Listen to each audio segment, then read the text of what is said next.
Labdien! Labdien! Māra, kas esat jūs? Būšu jūsu darba audzinātājs.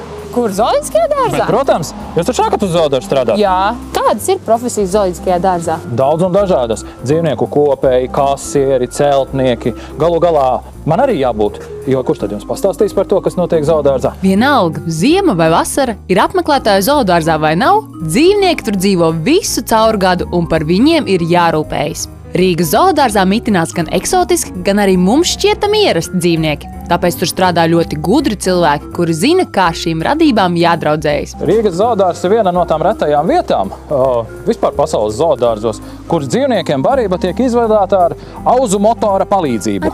Ar vienzirgu spēkā braucam rīku. Rīgas zoodārza iemītnieki pagājušajā mēnesī apēduši 1,5 tonu burkānu, vairāk nekā tonu gaļas un daudz citu gardumu. Tāpēc zirgs Mustangs pavisam noteikti ir viens no svarīgākajiem zoodārza darbiniekiem.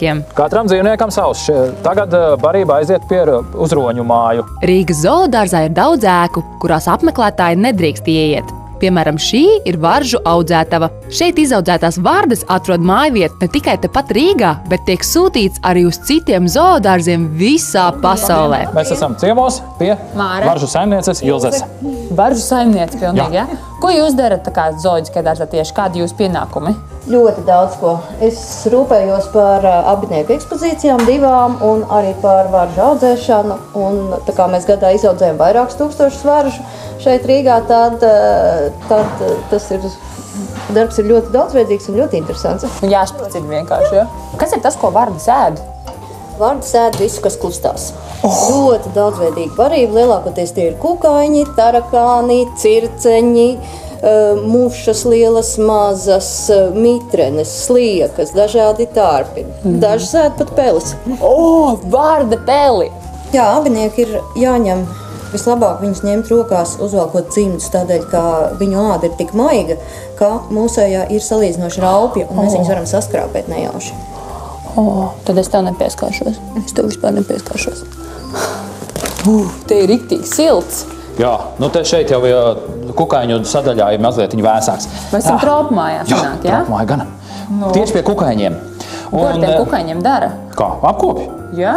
Nu kā, nu šie visi terāriji tie ir jāsakopi. Zoodārzā ir vairākas nodaļas, un katrā no tām dzīvo konkrētas dzīvnieku grupas. Katrā nodaļā strādā īpaši speciālisti, kuri apkop tieši tos dzīvniekus, kurus viņi pazīst vislabāk.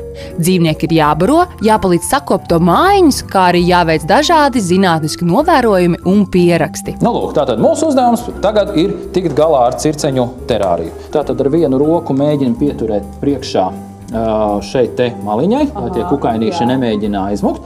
Nu, un tad ar šo te pinzelīti tad visus smuki šos te visus smalkumiņus kasam nos, lai te būtu pilnīgi tīrs. Kārtīgi. Reku palika. Tas nav tik viegli. Nav. Circeņiem barību mēs liekam šeit šajā pusītē.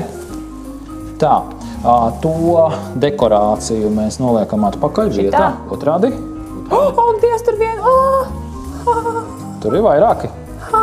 Terārijus ar otiņām tīra katru dienu. Interesanti, ka gada laikā kukaiņu speciālisti notīra virsmu, kas izmēra ziņā līdzinās futbola laukumam. Taču, ja pie kukaiņiem viss ir mierīgi, tad pie papagaļiem trādrīds ir garantēts. Skaļi!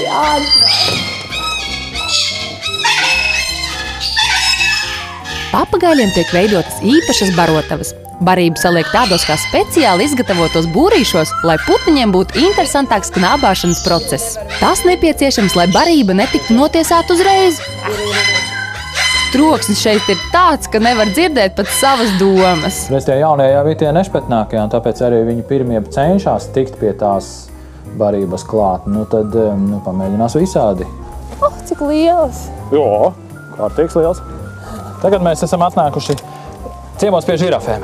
Žirafis ir augstuma ziņā garākie dzīvnieki pasaulē, tāpēc nav brīnums, ka viņu barotavas atrodas pie griestiem. Te žirafei atrodas vēders. Un tur kaut kur augšā, tur ir barotava, tur arī tieši kā reiz galvas augstums. Tā. Nu tā, tagad mēs esam žirafu barotavā. Un iedomājies, ka šeit pa šiem te spraugām, pa šiem te caurumiņiem, cauri izlien žirafes garā mēle 45 cm. Un tad viņi tā un izvelk laukā un apēd to visu.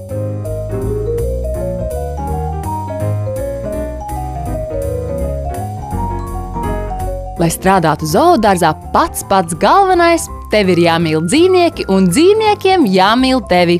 Ja tas tā ir, tad pārējo var iemācīties skolā.